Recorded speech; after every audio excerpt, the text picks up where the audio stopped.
يا صباح الحلويات على احلى اخوات في الدنيا، ازيكم حبايبي؟ عاملين ايه؟ لو لسه اول مره تشوفوني احب اقول لكم انا رندا ودي قناتي على اليوتيوب. والنهارده راجعه لكم فيديو جديد حلو جدا جدا جدا. هنعمل كفته داوود باشا مع بعض. والنهارده جايبين فيديو حلو قوي قوي. واحنا بنعمل الفيديو كده تعالوا نحكي قصه داوود باشا. الاكله دي اكله تركي، واللي اخترعها واحد اسمه داوود باشا، ومن كتر حبه فيها كان بيعمل الاكله بكل ابداع كده وبطريقه حلوه جدا جدا. تعالوا بس نشوف طريقتها الاول، بعد كده اكملكم باقي القصه. المهم هنجيب معانا حزمه بقدونس، وهنقطعها صغير قوي على قد ما ايدك تقدر ترفعها. وبعد كده بعد ما نقطعها هنبدأ ننزل عليها باللحمة المفرومة، وبعد كده التوابل، وهنحط لها بصل. بس اهم حاجة في البصل اللي احنا نعصره كويس جدا من المية بتاعته علشان ما يفكش معانا اللحمة. قطعنا البقدونس هننزل عليها بده كيلو لحمة مفرومة. طبعا كان جه من يعني من جبته وركنته بره، ما نزل زي دم كده في الكيس يعني. ما يستحسن تبقى تحطيها في التلاجة. هنحط عليها رشة 7 بهارات، شوية ملح، شوية بابريكا، شوية فلفل اسود. ممكن تحط شوية بهارات الكفتة. ممكن تحطي بصل بودر. بس كفاية يعني، ما تكتريش قوي قوي في التوابل، هي طعمها حلو اصلا من غير اي حاجة.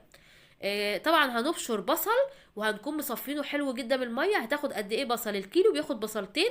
والميه دي هنركنها مش هنرميها، تمام. ونبدا بقى نعجن فيهم كده على قد ما نقدر.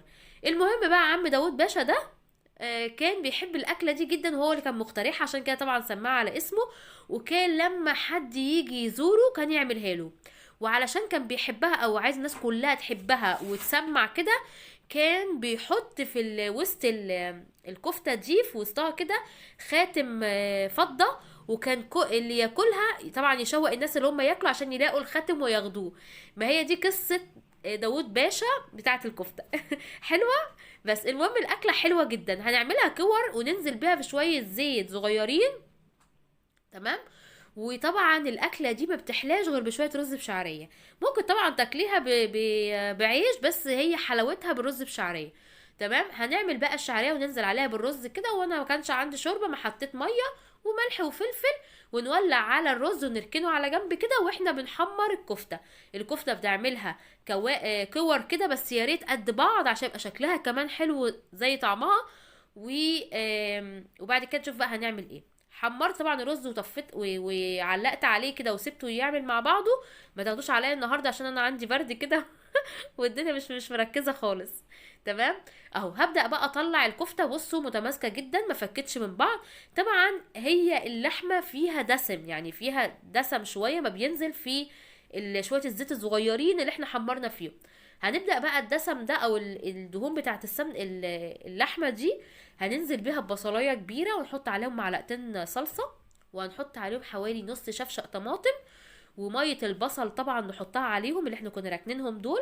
ونحط عليهم ملح وفلفل و7 بهارات وبصل بودر. وهنحط شويه بابريكا.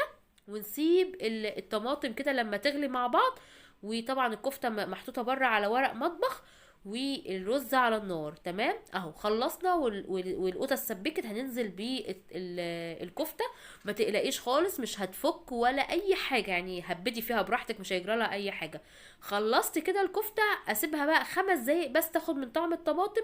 والرز هنا كان استوى وطفيت عليه. ونبدا بقى نروق المطبخ. طبعا المواعين دي غسلتها وشلتها، وكمان اللي على الكرسي كله اتغسل. وطبعا شلت الفرش مسحته ونضفته وفرشت المطبخ ورجعته كما كان. وادي الكفته اهي. هنغرفها واقول لكم لو عجبكم الفيديو متنسوش تعملوا اشتراك ولايك وكومنت. الحلو الحياه اسهل مع رندا وبس. وانتظروني في فيديو جديد، وباي باي.